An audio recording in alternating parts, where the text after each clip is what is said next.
are listening to Voice of the Fans Sportscast, brought to you by none other than the voices of the fans. Oh, Canada.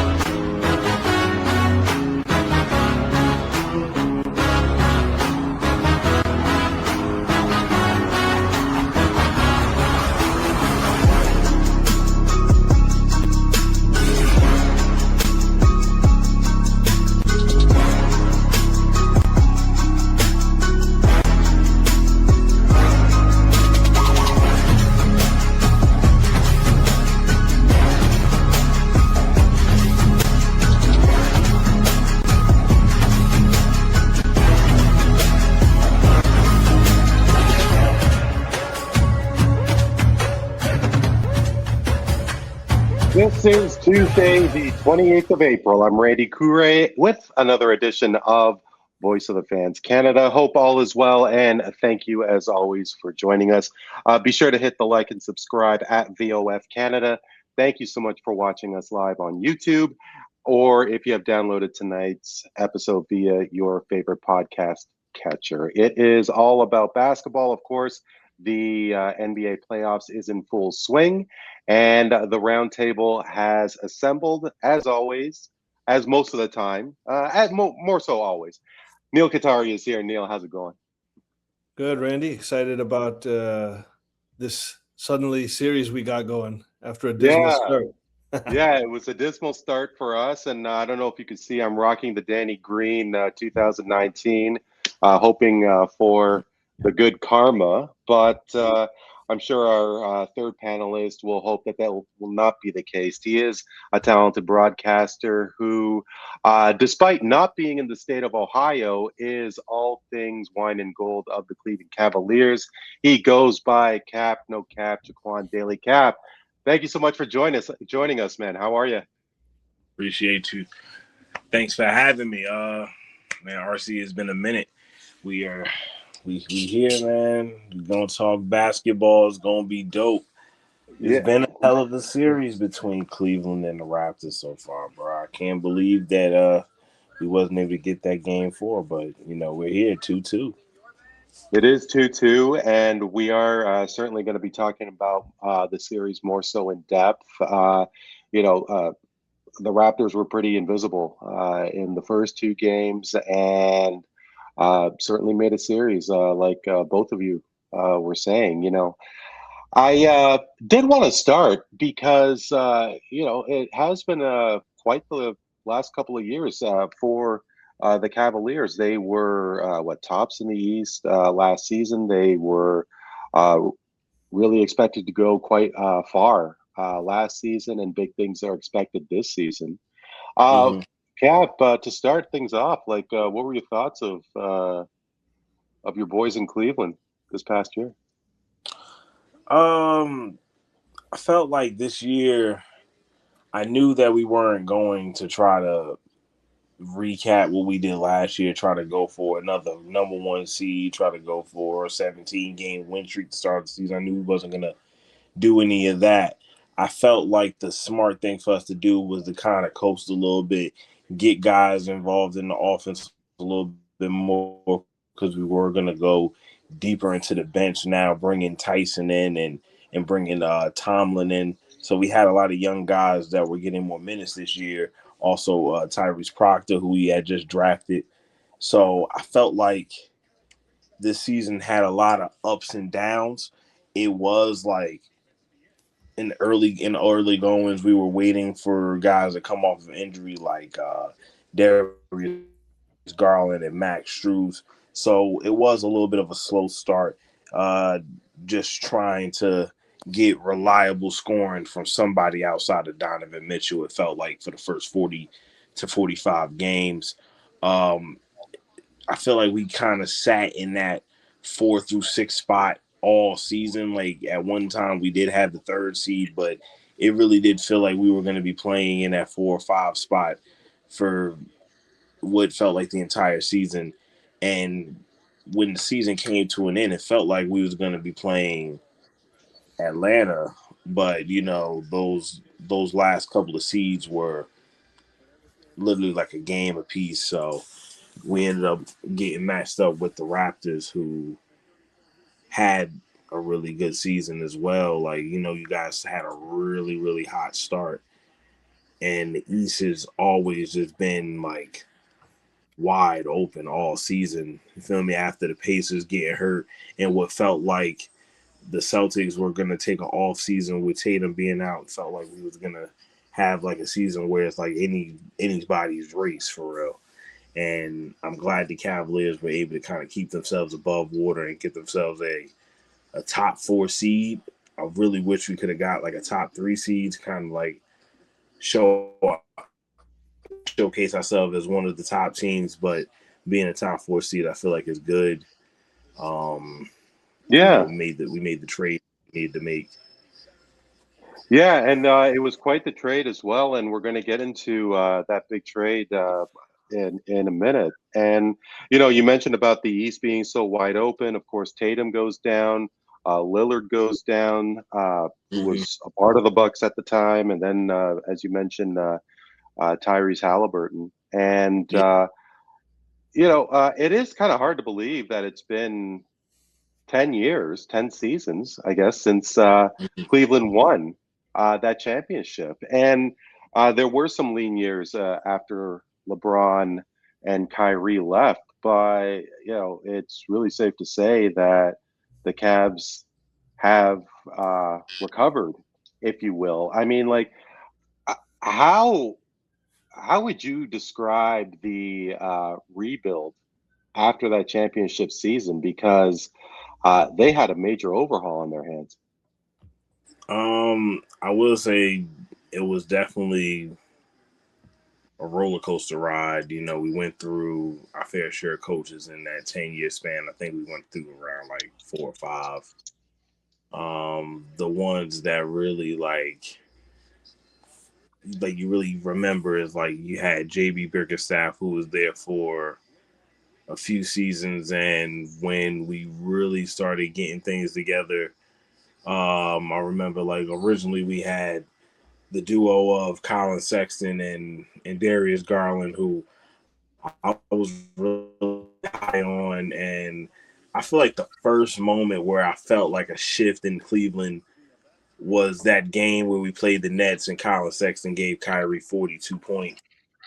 And I knew that was like the start of something. I knew he was going to probably make the playoffs that year. That was like right around the beginning of that play-in situation. So we ended up not making the playoffs because we had to play the Nets and the Hawks, I believe. And, we ain't had no chance against neither one of those teams. But then once we made that trade the next season for Donovan Mitchell, it was looking like it was on the ups, but there was still a lot of gaping holes there. Like we had no real scoring coming off our bench. Like we had a really, really lean team that really focused in on Donovan Mitchell's skills. And then, of course, we had Jarrett Allen and Evan Mobley.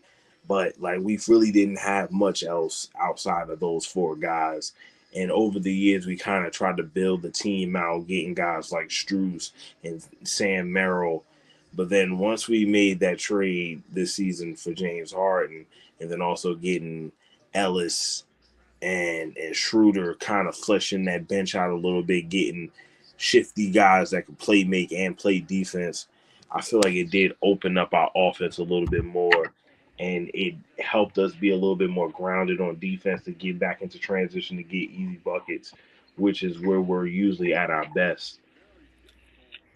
And Cleveland has been poised for the past couple of years to be a real threat in the East. And as you mentioned, the East is so wide open. I mean, nobody really expected Jason Tatum to come back, but perhaps they may be the front runner. But Cleveland could still potentially threaten with, despite being 2-all to the Raptors. Neel, I would like to touch on our Raptors in the same capacity. a lot of people did think that the Raptors needed another year to really gel and flourish with Barnes and say Ingram coming into the fold. It's still a rather young team, one of the youngest teams, and here they are in the sixth spot.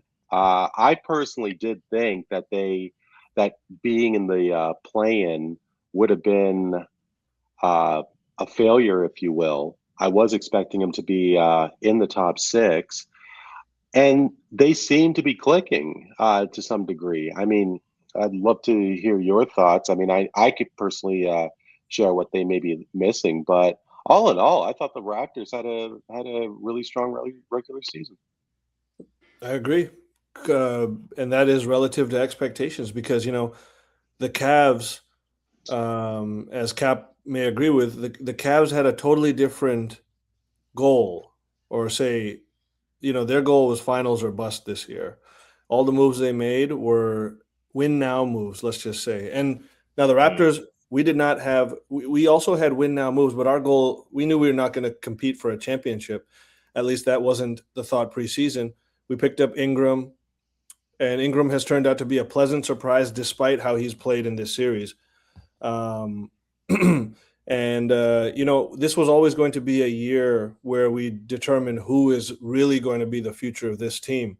And from that scenario, the last couple of games have just put an incredible jolt of optimism into our fan base, into myself, because in my opinion, the last couple of games have seen Scotty Barnes ascend into legitimate superstar status. They've shown CMB to be an absolute gem of a draft pick by Bobby Webster on his first pick at the helm. And then the guys, like you saw that play, Jamal Shed on the 8-second violation. That was just something that you can't teach. That is something innate to a guy who has won Defensive Player of the Year in college, led his team to the Final Four, is a leader, but is still a young man in the NBA, still trying to find his way, trying to get those minutes. I saw that play, and I had been thinking all along, Shed should be a good chance to be the point guard of our future, and that just made it click to me that absolutely I would love to see that happen because he's been more aggressive shooting the three. So from a developmental standpoint, our main guy has become, in my opinion, a legitimate superstar and one of the top two-way players in the league, top 3 or 4 two-way player in the league, I would say, when you consider both ends and how he's been playing in the last couple of games. And then between CMB, Shed, and these guys, I think it's been a great success. Win or lose in this series, we can call this a success because the future optimism that we now have has been solidified off these last couple of games. And hopefully it's not done yet. And now that being said, I do have some worry because as much as those developmental milestones have been reached and then some, I think that we're a little bit hamstrung by some of this money that we've kind of thrown at certain guys like Quickly, like Jakob Poeltl, and also Ingram to a degree, because we got very lucky on a very healthy season from Ingram. And historically, this does not repeat itself. So we might just be waiting for whatever Ingram's injury might be next season. I hope that Bobby has some very creative moves up his sleeve, because I would love to see potentially 2 or 3 of these contracts of these veterans I just mentioned potentially be turned into something better than the sum of their parts. Even if we got to throw some draft picks in there, I think that is a logical next step for this franchise, is that we've reached these certain milestones. And while I think Scotty Barnes is an absolute defensive anchor, leader of a team, and can be elite at both of those things, I do not see him as a number 1 superstar on a title contending team. For that, I think we still are looking for that guy, and I hope that we get him in the future. But overall, a great success this season. And I completely agree with what you're saying. And you did remind me about the how snakebit Ingram has been throughout his career. He did miss some time. I can't recall how many games he played this season, but he has been in and out of the lineup with Quickly. I mean, to me, Emmanuel Quickly just has all the pieces. He just can never stay healthy. He's not going to be. He's not expected to play this series, and who knows what would happen if the Raptors make it to the second round. But Neil, as I was asking Cap, because Cleveland did have to replace LeBron James, and unexpectedly, in my opinion, they had to replace Kyrie Irving, who out of nowhere wanted out, went to Boston. And 2019, Neil, as you know, especially if you listen to and follow Toronto sports media, they still keep talking about 2019 as if it was yesterday. And I was kind of wondering if you think the championship hangover is gone. And maybe not so much with the fans. I think especially fans here in Toronto still really have an affection for that 2019 team. Of course, nobody from that team is on the current team. But from a player perspective, do you think that players may still attach the Raptors to that championship? Because, even though it was 10 years since the Cavaliers, maybe people still attach that championship to LeBron and Kyrie Irving. What do you think about the Well, Raptors? as they should, right? I mean, first of all, I want to say to Cap and you, like, my opinion of that 2016 title is that it's the greatest championship in the history of the league. And I say that with deep respect for that run that they had. And now, don't get me wrong, they were given a heavy gift by Draymond's suspension in Game 5. But hey, LeBron had to use his nutsack as the MVP of that game. Hey, and he goaded Draymond into it. He goaded the kick out of him. And that was a veteran-savvy move that LeBron had been waiting his whole career to do.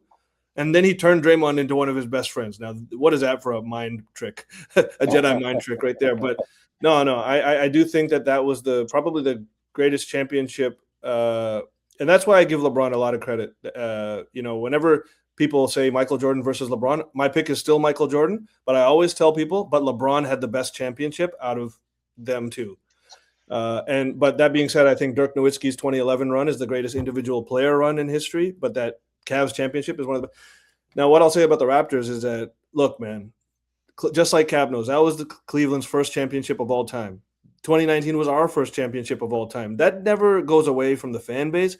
Those players, all of them who, except Kawhi, was their first championship. I mean, or Danny Green as well. But that will never go away. And our city, we're always going to know that we have that championship chip off of our shoulder. But when you say luster, when you say, has it faded? Yes, I think it has, in the sense that Toronto is a whole new breed of hungry again. And partly, and Cap will know this, because now we've tasted it. Man, we tasted it. We know what it feels like. And that was the best summer of my life. And I definitely yearn to taste that feeling again, because it was incredible. And, it brought the city together. The vibes were incredible. Both, spread it out as far as you want. It was incredible to just be part of that. And, so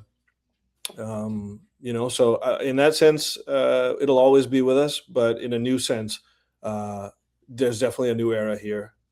Yeah. And hunger comes back once again. Cap, I do have to ask you, because obviously the Cavs went to 4 finals. They won once.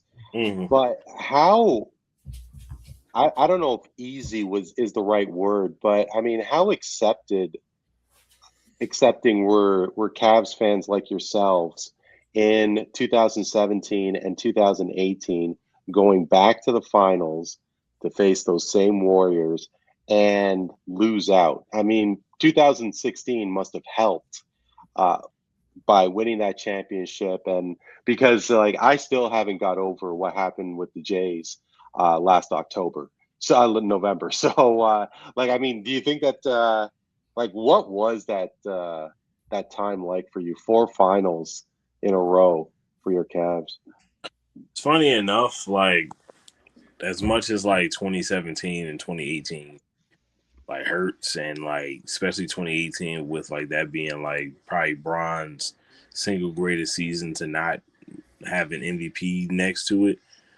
I still think about 2015 more than anything because that was like the year where I felt like we were the best team in the world at that time. Like even though Golden State had won 67 games and all of that, just felt like we were the better team on paper. It felt like we were the better team going into it. The momentum that we had, Bron was playing on a different level. Like Kyrie, I felt like was like in a space at that time. Like everything that it was in 2016, like it just felt like more like I felt like we really missed out on a great series in 2015. Like I felt like we could have, if Kyrie Irving doesn't get hurt in game one, that series goes 6 or 7 games, and we come out on top most likely because just the matchups was on point. It felt like Kyrie Irving solved the Steph Curry problem.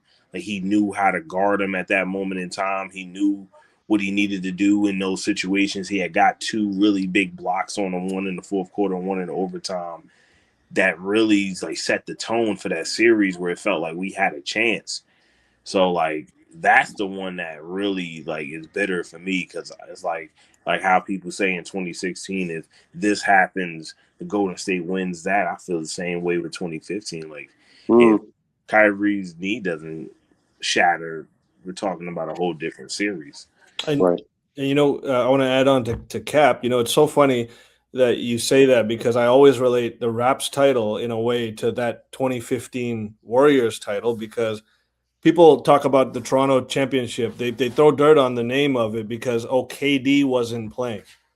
I'm like, yeah, but the other big three that won 73 games a few seasons ago, they were playing.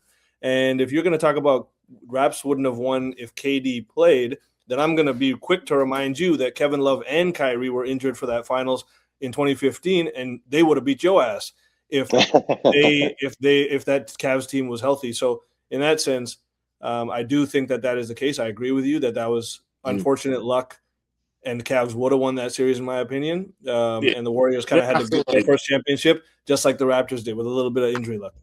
And then people got to also like remember, like it comes into the fact that Golden State were also coming off of the fact that they went to the finals 5 years in a row. Like that's a feat that not many teams can say that they did. Michael Jordan didn't go to 5 straight finals. You get what I mean? So for them to do something like that, and like of course, like your fatigue's gonna happen, your body's gonna go against you in time. So that's just kind of like the unfortunate situation of playing 90 games 5 years in a row. It's gonna take a toll on your body, and it happens to the best of us. And Cap, I know you don't know that Neel is actually from Edmonton and is an Oilers fan. And Connor McDavid, he's a tired boy playing in the Olympics and playing in 2 state finals. And you couldn't be more spot on with how Golden State must have been so gassed after 5 full seasons with those finals and the 3 championships during that time. So we are going to talk about the Cavs and the Raptors in a moment, towards the end of the show. But it has been quite a first round. We did see. Actually, I am seeing that the OKC Thunder. Well, not that I didn't see this. Yesterday, the Thunder took out the Suns in 4 games. There are games going on tonight. And the Celtics have lost on home court. Philly is now forced to game 6, and that will be, of course, in Philadelphia. But who would have thought that the Pistons were going to be first seed, number 1, and that they were going to have so much trouble with Orlando? I mean, I don't want to take all the headlines away from you guys. What series has caught your attention this first round? For me, it's really been 2 series that really caught my attention. One on the East, one on the West. On the East, has been outside of ours, of course. It's Hawks Knicks, for sure, which has been a dogfight all the way through. I feel like 3 out of those 4 games have been one or two possession games, like just these teams have just been added with each other, and the matchup between Jalen Brunson and CJ McCollum has just been excellent.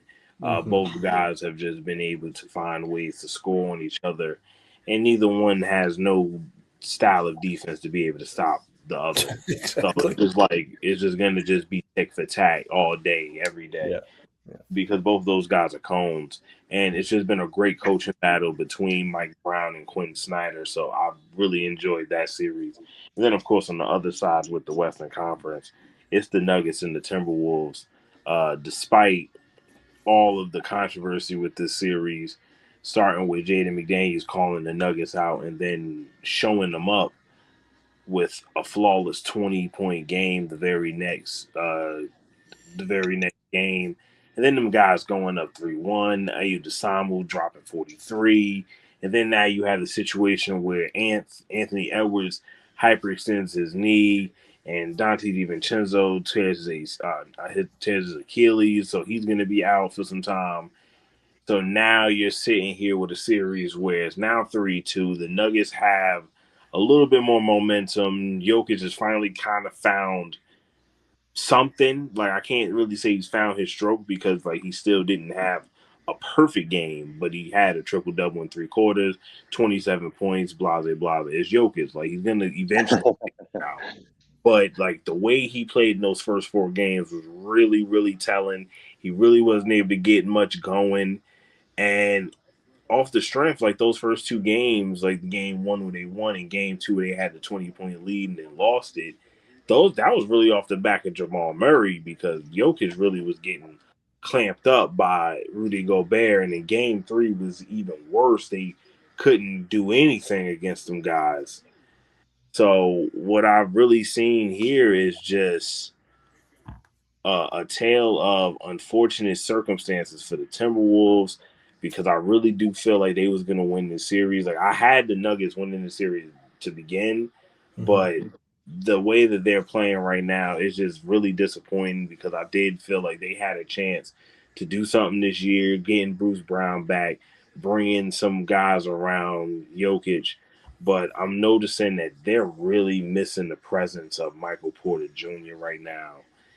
Like, having that guy that's able to just get a bucket when nothing is going on. Like, his style of getting a bucket versus Cam Johnson is day and night. Like, you could give Michael Porter Jr. the ball, and he could ISO real quick and get a bucket. He could take it to the lane and get a bucket. Like, Cam Johnson's really like catch and shoot style type of, or fast break, get it and dunk on somebody. Like, he can't really create like Michael Porter Jr. So they're really missing that creation on that team right now.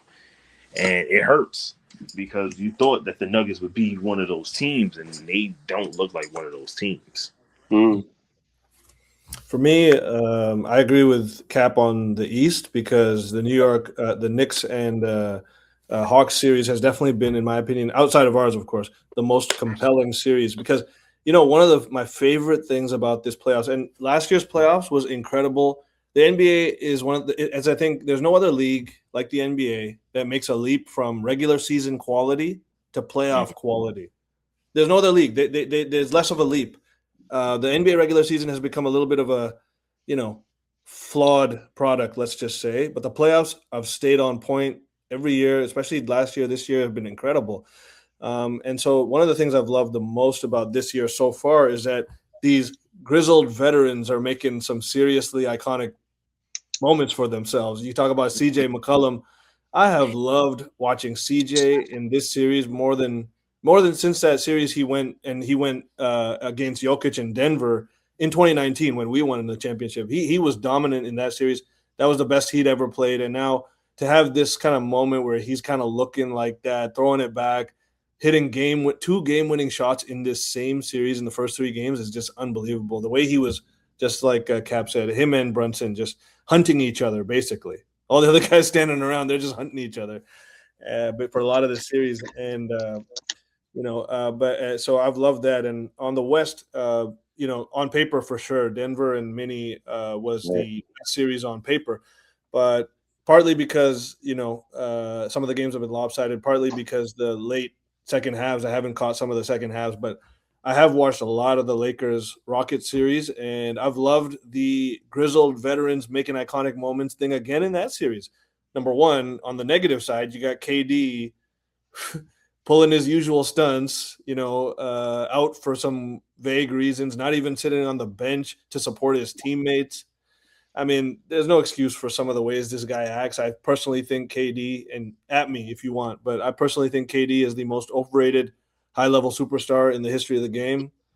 But on the other side, the Lakers, like LeBron, just the way he's taken this team of like others, straight up others, like Shaq says, and it's just showing the true essence of his leadership. You can say what you want about him. He's not perfect. He's got flaws.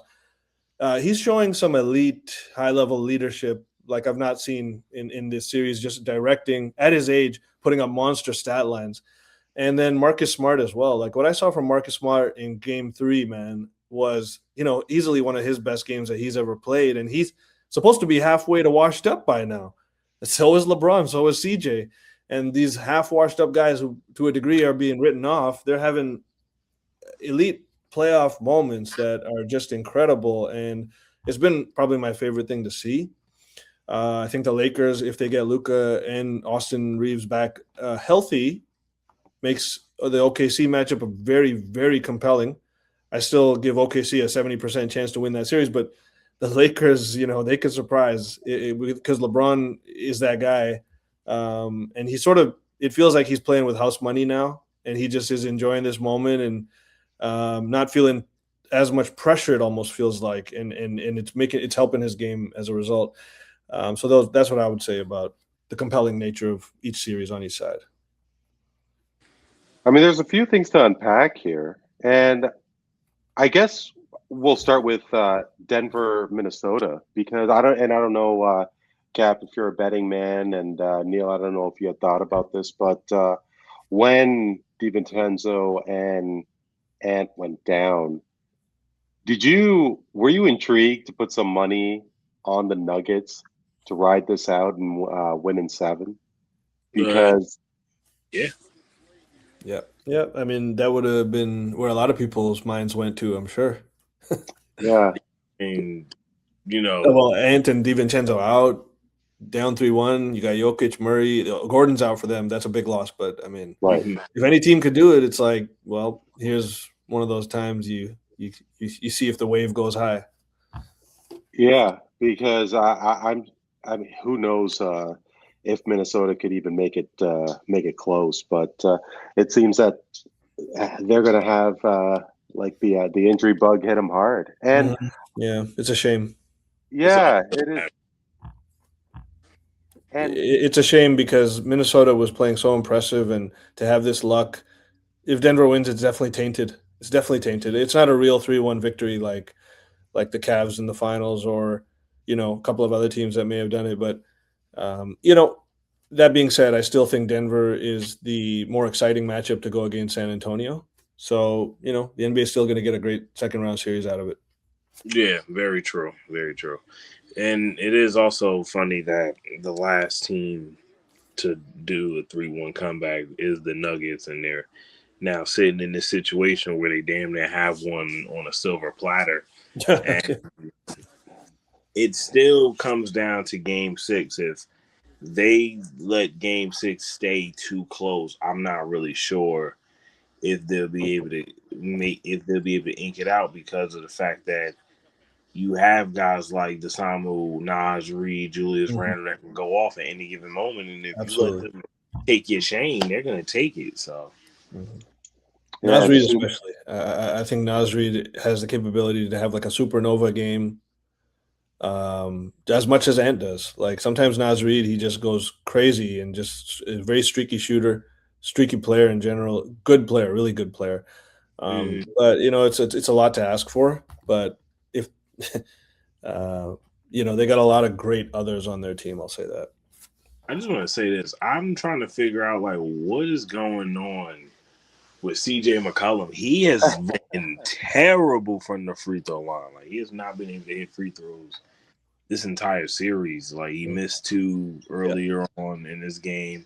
He missed 2 free throws in, I want to say, what was it, game 2, and they almost lost that game because of that. Like, they gave the Knicks a chance to take the lead when they were only up 1, and they could have been up 3.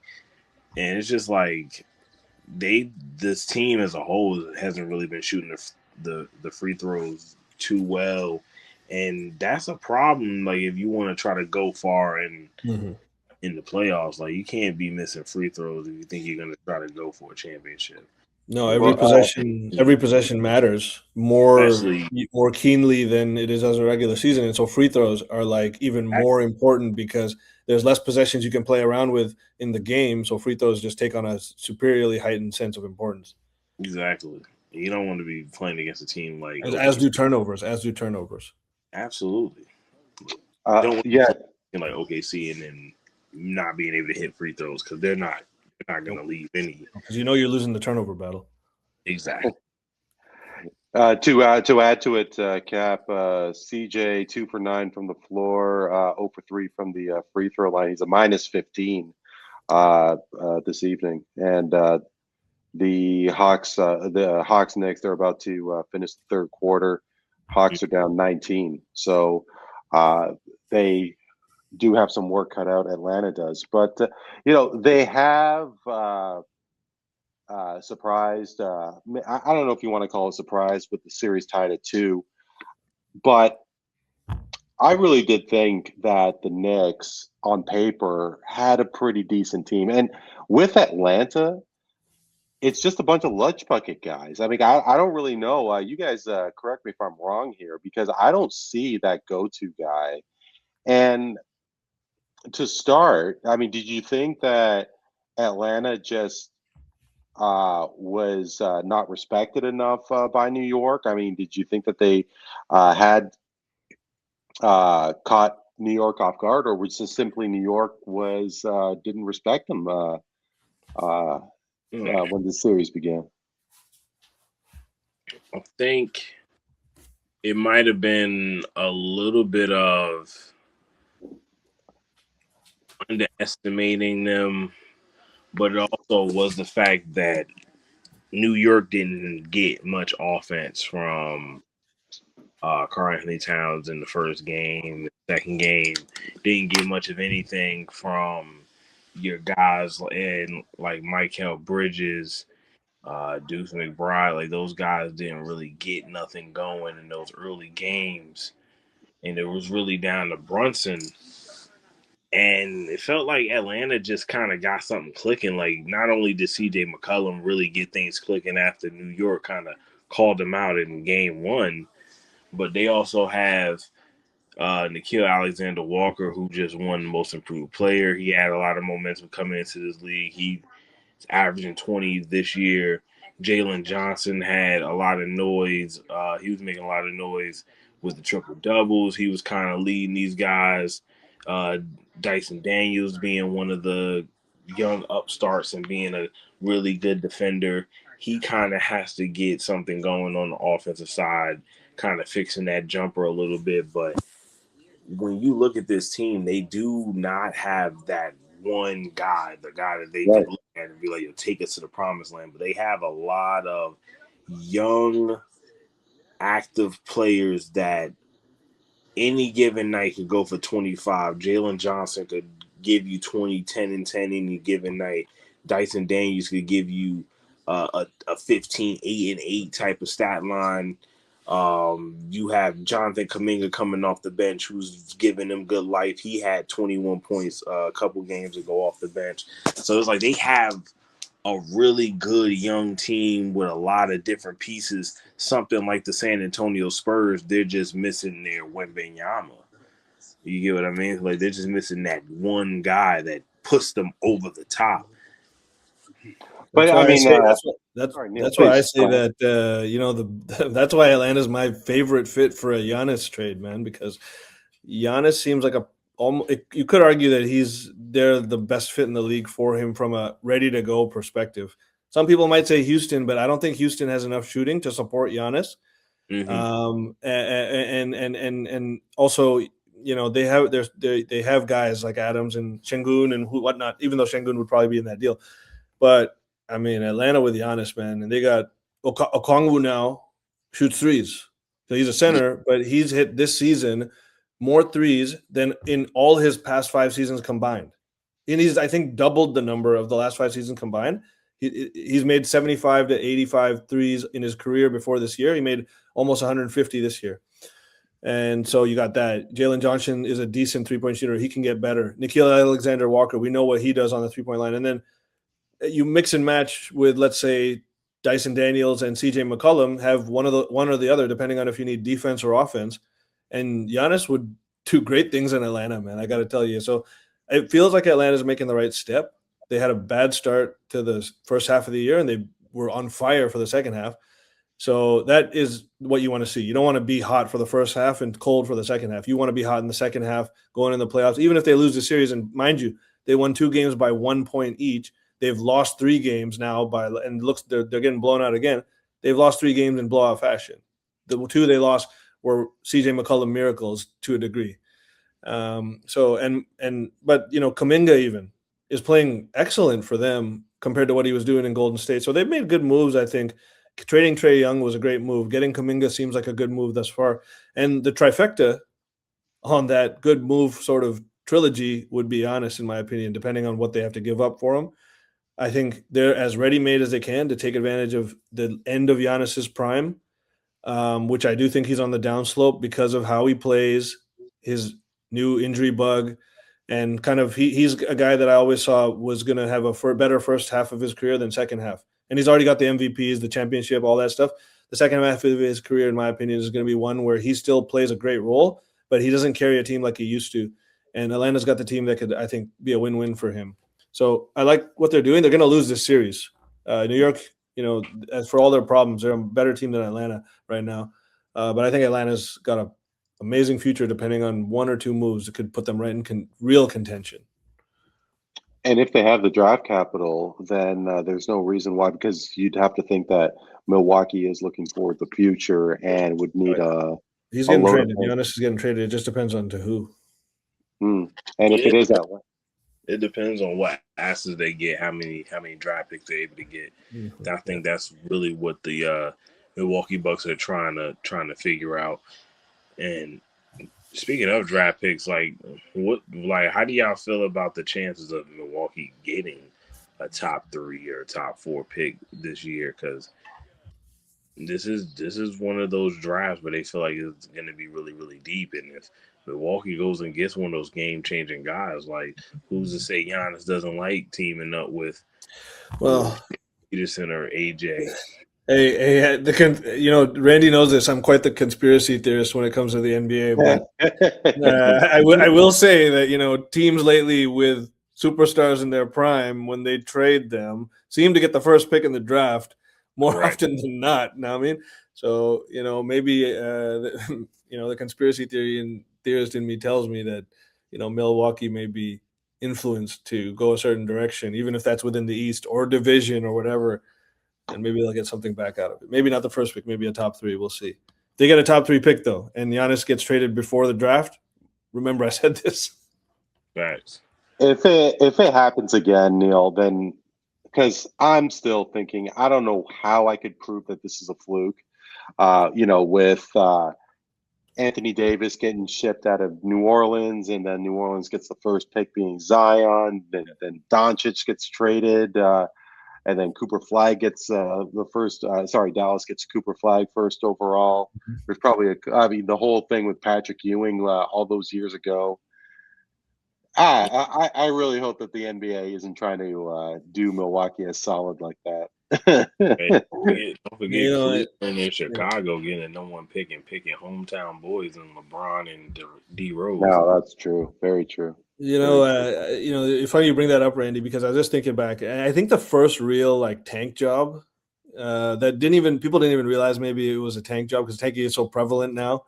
But back then it was the Spurs the year before they got Tim Duncan, because I was wondering they were a great team, man. They went to the finals a couple of years prior to that with David Robinson, I believe, or the conference finals, anyways. Well, maybe they didn't go to the finals, but they went to the They went to the conference finals. Anyways, they were good, and then they had that injury year, and then they just sat guys out, just because they knew it was a lost season, and then they got Duncan the next year, and who what happened there. So the NBA is, you could have a field day as a conspiracy theorist. How much of it is true, we don't know, but you could have a field day, that's for sure. That's a fact. You really could. Perhaps you can have a field day all day. And you know what? The NBA in particular, like they depend a lot. I think, the NFL is, they can survive on just ratings alone. The NBA needs a lot of moxie and style to go into their product to achieve the desired monetary results, or they keep on wanting more. And I think, they want the drama in a sense. It brings eyeballs, it brings headlines. They're more they have more of an affinity to that, I think. Well, what kind of drama are you referring to specifically? Oh, just when people, players who are well known on social media, headlines that make you question. I don't know. I really think any attention is good attention, basically, in their eyes. Well, really with everything going on now, I'm pulling names out of my head. So LeBron was really active with regards to the political scene. Tim Tebow. Who else? Who's the guy from San Francisco? Nick Bosa. He was rocking Trump hats and everything like that. And Colin Kaepernick, of course. But I think everything is just I think it's open season. I mean, like, we don't really have to go deep into this, but the one thing that I think the NBA, and I think you guys are going to agree with me, is the whole load management thing that's just gone completely berserk. And really, if you have somebody who's a bit of a drama queen, Dylan Brooks, for example, who's on the weird side, especially when he's up against LeBron. I mean, I think that's great. Oh, but yeah. I think everything is fair game, just so long as these guys are playing a lot more than they are. Absolutely. The NBA thrives on having characters in the league, guys with personalities, guys people can relate to or hate on. That brings a lot of attention. Just guys wanted to, hate on Dylan Brooks, for example. But everyone in Canada, or every teammate he's had, probably loves the guy because he always makes your team better. Look at Houston now; they were better with him last year instead of KD. Like, how do you do that? Like, people gloss over that fact. Like, look at what happened to Memphis when he left. He was the glue guy there, man, in Memphis for that, junior grit and grind guys over there, which are falling apart. Phoenix, who the heck even expected them to make the playoffs this year? He was a throw into that KD deal, and they're right back in the playoffs. It's pretty impressive. They're gonna, but that's a little sidebar on Dylan Brooks, but he's one of the best characters in the league. He's known as the villain, right? But that goes to show you, like, he's a great for the NBA. But real ball heads know that he's like a good baller, and he's like a great guy to have on your team. Oh yeah, most definitely. Like, he played exceptionally well this year. And just gave Phoenix another scoring option out there, and in games where they try to double team Devin Booker, he's always going to be that next option. Especially with Jalen Green being out majority of the season, he did step up into a really big role this season.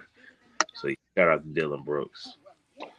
And really, I thought that he really matured himself during the Olympics in Paris. I thought he was such a catalyst for the national team, Cap, for Canada.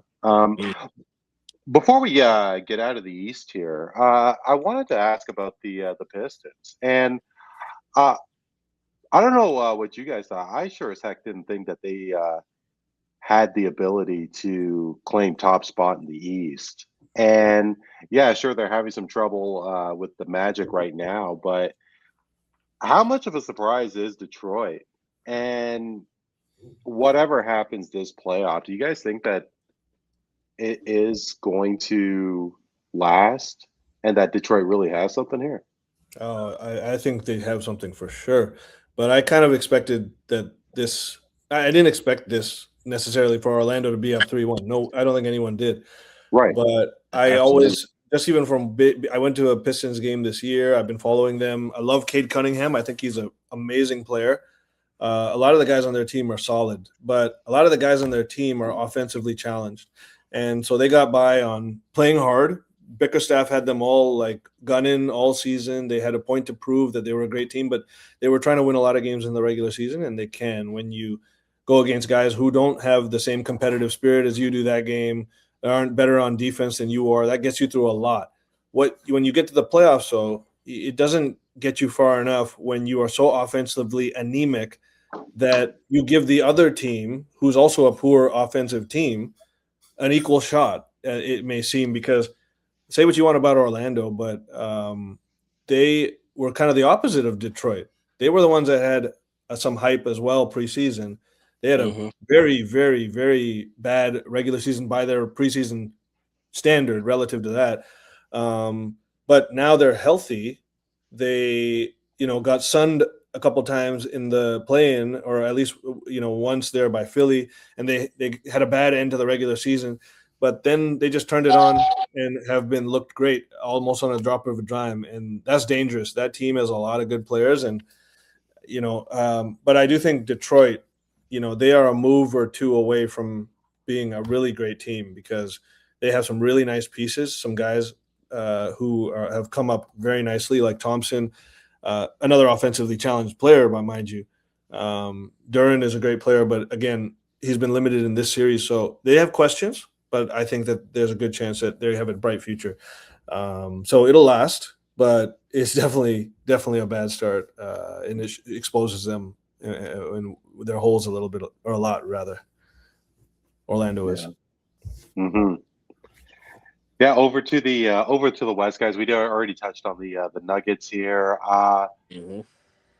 So about San Antonio, they're up pretty big early on against Portland, and I was wondering, Victor Wembanyama is in tonight's lineup, and right now he has 4-4 after 9 minutes, and I was wondering if this team could still go on if Victor Wembanyama had to miss time. Like he did have that nasty fall in the last game a couple games ago, and but I still think, yeah, sure, it is Portland. San Antonio is that much more stronger than them, but I'm of the opinion that they can ride it out for a couple of games and still be in whatever the next round would bring them if Victor Wembanyama was out. Because I think they're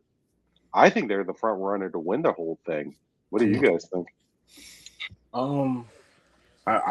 I would agree that right now it does kind of seem that even despite their lack of playoff experience outside of Harrison Barnes, they do seem like the best team in the NBA. They do kind of seem like the team to beat, even though they've given up a game to Portland.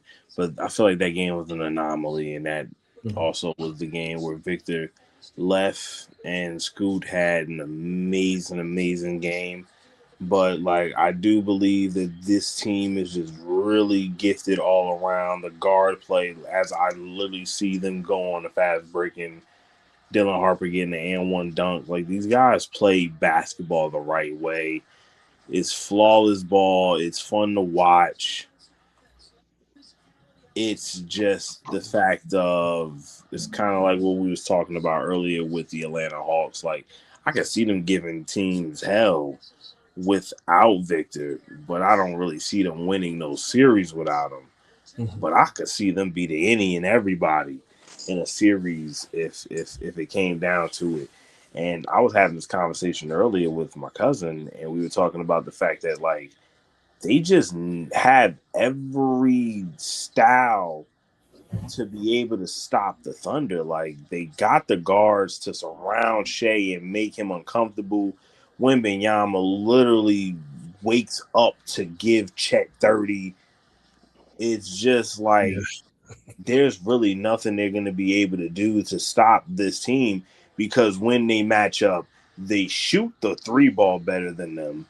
They match up with them on defense, and they probably have the best player on the floor. So it's going to really come down to the fact of how bad is Shai Gilgeous-Alexander going to want it? Is he going to give you 40 every single night? If he does that, he's in rare air because he hasn't really had a team really punch him in the mouth like that. Like last year, he kind of did with Denver, and he answered that call. And then again with Indiana, but they got hurt in Game 7. Like with the Spurs, though, a team that's been in your face all season and has felt like they had your number, beat you in the play-in tournament, beat you on Christmas. It just seems like they know how to play this team really well. So it's like I really want to see that matchup in the Western Conference Finals. Same here.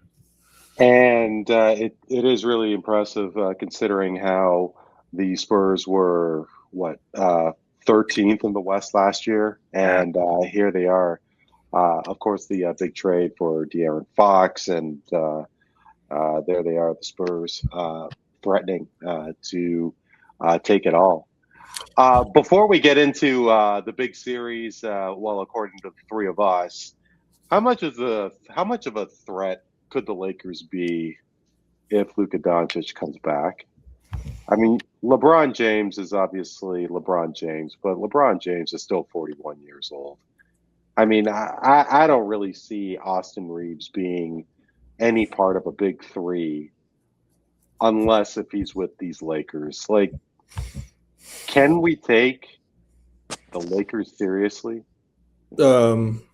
I would say yes. Now, that doesn't, like I said before, that doesn't mean I think they would beat OKC. But if you don't have Jalen Williams, let's just say, if that's an actual thing, the Lakers all of a sudden, I mean, you need him to cover either LeBron or Luka, and you're going to have struggle. The OKC's got a lot in the back pocket, but Luka has beat this team before a couple of years ago, and LeBron is playing with something right now, something mental that I think that he's locked in so hard. Guys like Smart showing up and playing like better than they have in years and just like part of a real team. All these role players, they seem to, even Ayton is playing pretty decent. Like he's just doing his job, not trying to be more than what he's supposed to be. And a lot of their guys are doing that. And I think that's what you want in a playoff team, in a team that's well led, well coached, which they've turned out to be. I think they went through a lot of ups and downs, but they're looking pretty good right now.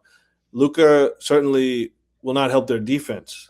That could be a problem against OKC, but he is a rarefied player that could pressure OKC and stretch their defense out like not a lot of players can do consistently and so heavily throughout an entire game. Like Luka can just beat you down, wear you down with his pure sort of just physicality, the way he plays. I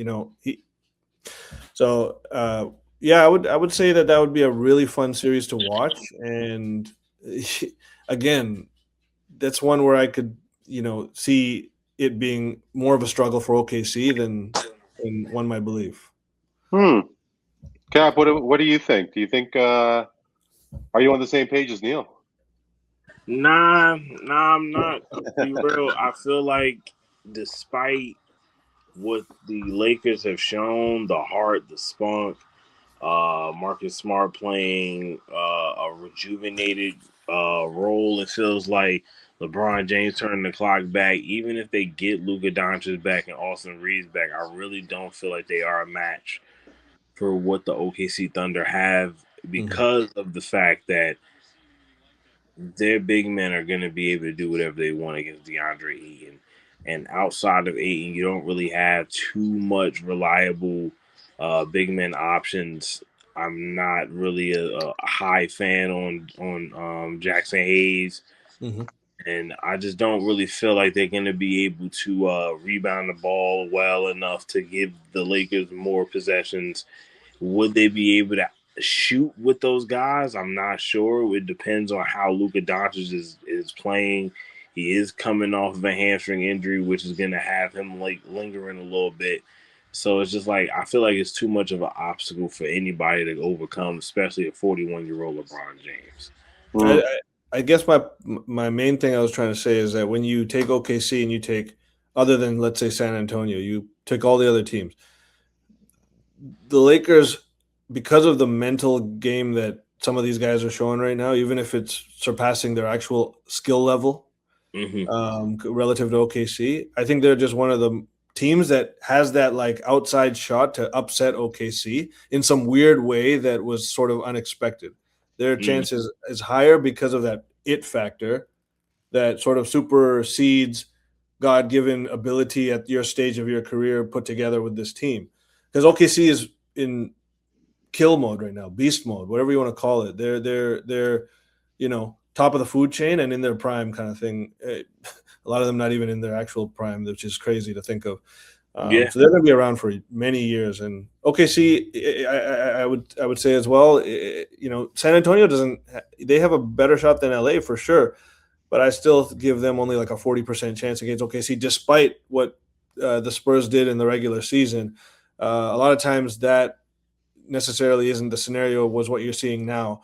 And if Jalen Williams is healthy, their whole team is healthy. That's different than any of those matchups as well. So I would say that OKC is a tough beat. I think, like I said on many podcasts with Randy over the last couple of years, I think they're a dynasty in the making, most likely. And but it would be just a fun series, I think. LA, OKC. I'm glad it turned out that way. I'd rather see them play OKC than San Antonio, perhaps, but because I wanted Denver to play San Antonio as well. So we'll see, man. It's really fun. It's been a great playoffs with all these factors happening.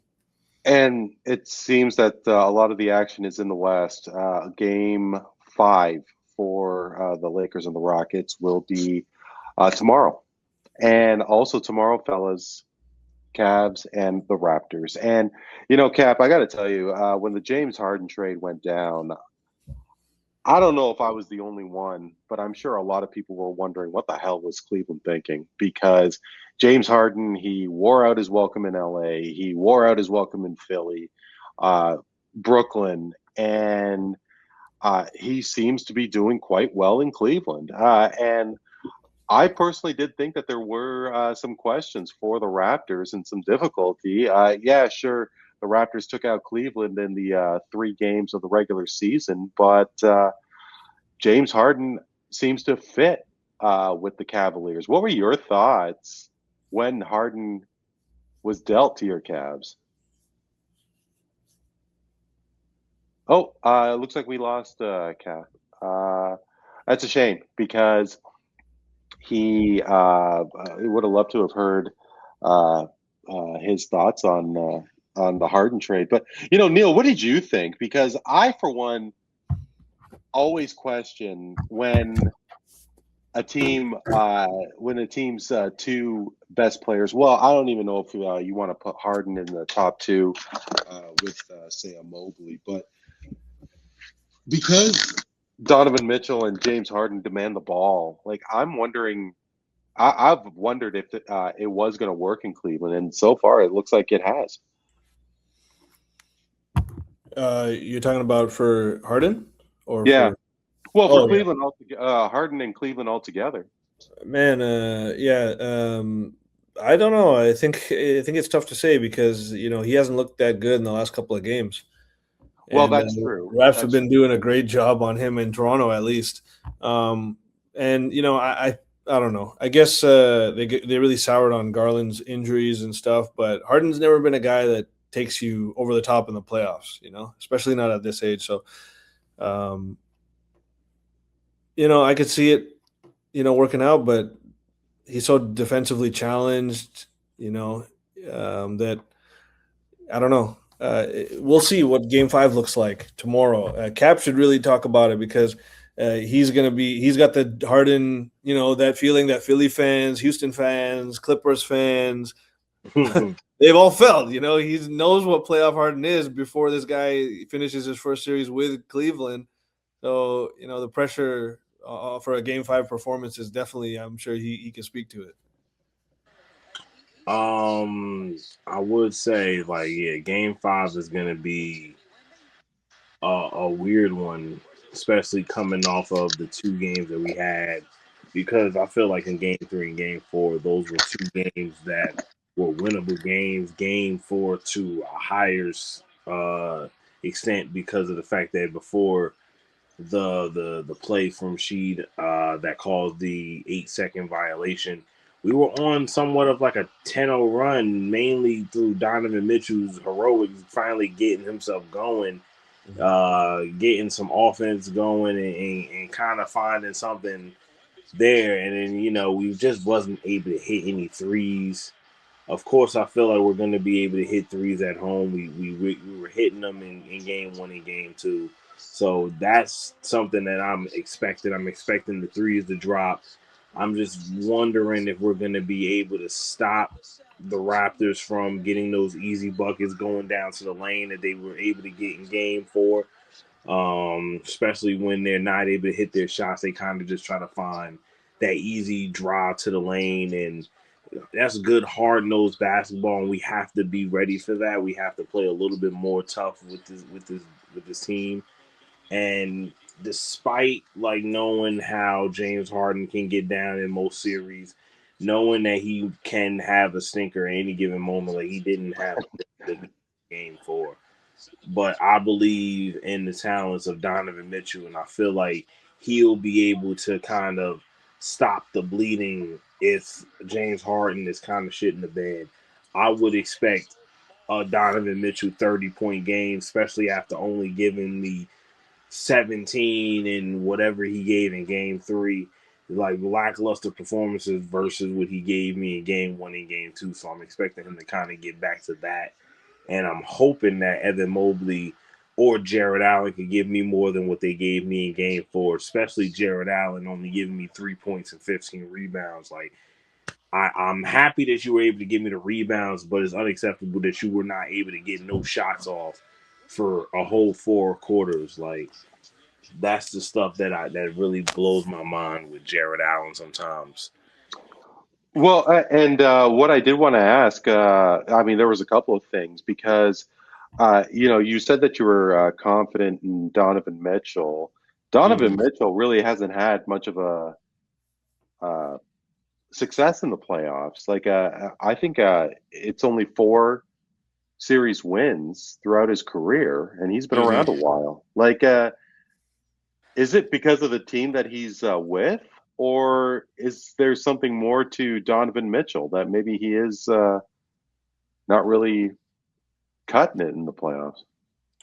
I would put it more on the team around him more than him, because he's always showed up in big game situations. I can go back to the bubble where he had 50 points in 2 different performances, and Game 7 goes down to the wire. And he's open in the last play, but Mike Conley doesn't get it to him, and it rims out, and it was a devastating loss. But this is a guy that came into the league his first 2 seasons and was able to get not only a upset victory against the OKC Thunder, but was just able to just kind of showcase poise that young players like himself hasn't really been able to showcase, and not missing the playoffs a single season in his career, going from Utah to Cleveland, just being able to put these teams that aren't known for having long spurts of playoff success, but being able to put them in that realm. And then you see what Utah is now without them. They're battling for a top 3 seed. So it's like, yeah, I can understand, Donovan Mitchell's never made it past the second round, but I also will kind of put it to the fact that it's always going to come down to who else is on your team. Like, Jason Tatum has always played with Jaylen Brown. Wemby has a beautiful lineup around him. Shea is playing with top talent. Anthony Edwards has guys around him outside of just Rudy Gobert. He has a real team with guys that can give you anything any given night. Jokic and Jamal has been a duo for a long time. Donovan Mitchell is the only guy that I really feel like who's in that realm of the top 10 guys who hasn't had a duo partner until now with James Harden. And even then, I wouldn't even really count that because James Harden is on his last legs and can only give you but so much. The only thing he can really give you is like that uh, veteran experience, a guy that's been there. He's been in the finals. He's played against Golden State. He hasn't been able to win, but he's been there. And one thing he can do is get guys ready for that situation, kind of keep them a little mellowed out. And I did see when James Harden came to the team that the swagger kind of changed a little bit. Guys were a lot more loose. They were playing with more confidence. I just want to see that in these big games against teams like Boston. I want to see that next round if we're able to beat Toronto. I want to see it in game 6, specifically in Toronto, because I need to see this team play the way they've been able to play in Cleveland, but I need to see it in Toronto as well. And that's going to be the difference on if I think that they can realistically make the Eastern Conference Finals and even give a shot at beating Boston. Like, they have to be able to win on the road if they're going to be able to try to win a championship. For sure. And they say that a playoff series doesn't really start until a team wins on the road. And Correct. The Cavs and the Raptors, of course, the home team has won the first 4 games, each of the first 4 games. So, Neel, Brandon Ingram, of course, has been really struggling for the first little bit here. And who knows if it's the playoff pressure or if Cleveland is really surrounding him. What do you think the issue is with BI? Oh, I think it's mental more than anything because, the way he's been playing, and I went to game 3, actually, and I watched him a lot. I had a distinct focus on seeing him first game back in Toronto after he played horribly in Cleveland. In fact, I think Raptors sort of missed an opportunity in game 2 to possibly get a win, despite not playing well, but we lost by 9. We were down 7 or 6 in the last few minutes. Ingram was just having like one of the worst games of his career, and it was a huge difference. It could have been the difference. He came along finally in the second half of game 3 and towards the end of the first half of game 4, the most recent game. And he actually looked halfway like himself in the last few minutes of that first half. And in the second half, he had a huge 3 at the end off some crazy offensive rebounding work by the usual suspects, CMB and Scotty. Just like, so that was a huge moment for him. I think that was right after or right before the shed play, which ended up tying us up or taking the lead. And so I'm confident that he will have something but to be honest, it's been extremely dismal to watch him play for most of this series. And he's been a huge negative. He's one of those players where I feel like he can be very streaky. And once he sees something start going, it may be setting him up for something big. And I went to an early game this season, even though, Cavs may not have been healthy, but he dropped 37 on the Cavs. It was one of the best games he's had all year. So it's not that Mobley and Allen, who were both playing in that game, are the only reasons here. It's a lot of it is just his mentality. And I hope that seeing how the rest of his team has been clawing and fighting and being super physical and gritty, frankly, growing up in front of our eyes, that he gets some inspiration from that and goes out and be's the star we kind of need him to be. At least the borderline all-star we need him to be to even think about sniffing a win in Cleveland, in game 5. The rest of the team's got to play as good, CMB, all these guys, Scotty, but he's got to be that X factor, and it's clear he has to be that X factor at this point. From what I'm seeing, Ingram is averaging under 15 points. CMB, his rookie season, he's got around 17. Scotty Barnes, close to 26 points averaging this series. So, and what you were saying about game 2, I mean, 6 points for Brandon Ingram. I mean, it's certainly not what the Raptors need to win this first round series. Cap, I got to tell you, I would have thought that Mobley and Allen would be more dominant in this series. With me personally, just with down low, I mean, Pirtle has been has really not been existent. And I thought that the height advantage and the strength of guys like Mobley and Allen would be a real advantage for the Cavaliers, and they haven't really showed up. Are you surprised that they're having their struggles? No, I'm never really surprised when Jarrett Allen and Evan Mobley cease to shrink in moments because they find ways to do it every single year. But I did like that I did see like Mobley had an amazing game in game 2 where he had 25 points. And I believe Allen had somewhat of a decent game in game 1. But it's just like what I'm failing to understand is why they have not been able to just rise up over the defense. They've gotten good passes in the post. It's just specifically with Jarrett Allen, every time he tries to go up, he's bringing the ball too low, and then the defender is able to just knock the ball out of his hand, and he's just discombobulated, not able to really make nothing happen. I feel like with Evan Mobley, he's just been missing shots. Game 4 specifically, he missed a couple of open jumpers. Maybe try to stay away from taking too many threes unless they're wide open or in the corner. Try to get back to like a jump hook or a turnaround jumper, which has really been his bread and butter all season.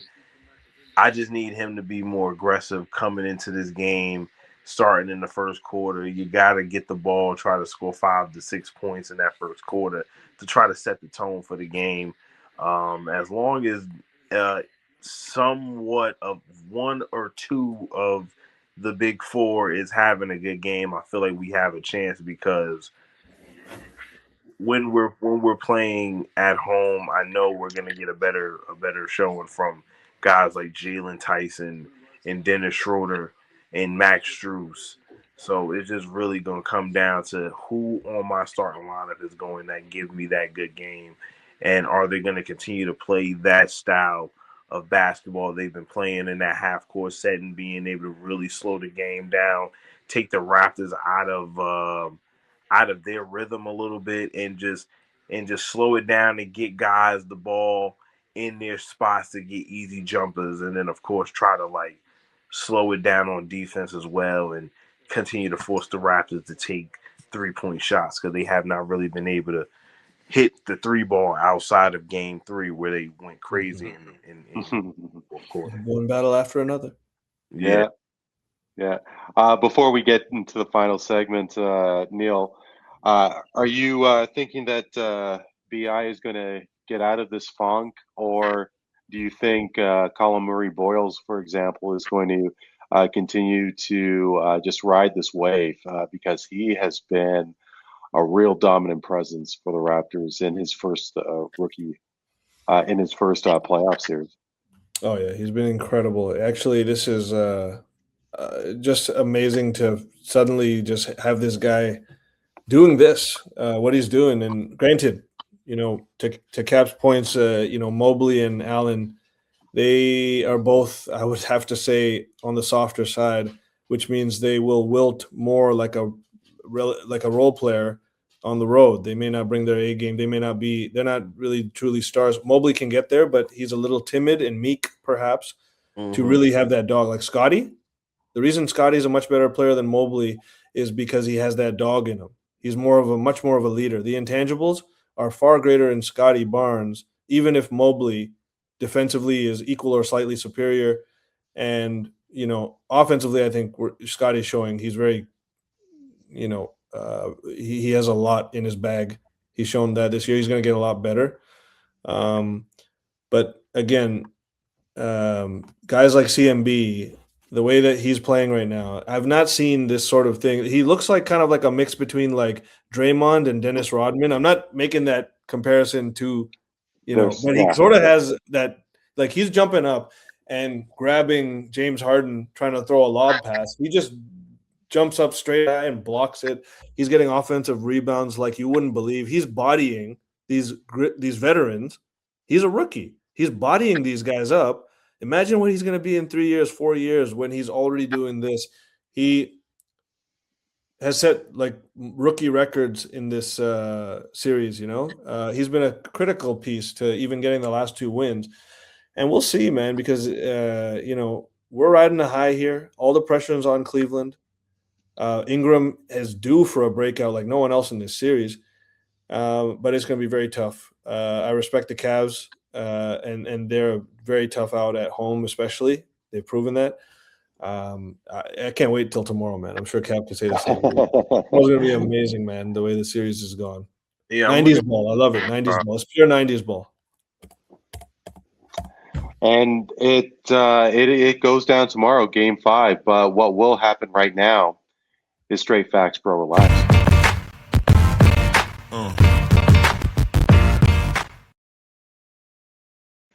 Neel, I have to say that I've been impressed with young Cap because he dropped a suggestion before we went to air on straight facts, bro. Relax. And now I'm starting to wonder if I used this in the past. I don't know if I have.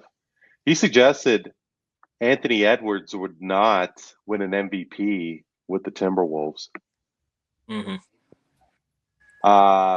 What do you think, Neel? I'm putting you on the spot, of course, but you think Anthony Edwards will do that in Minnesota?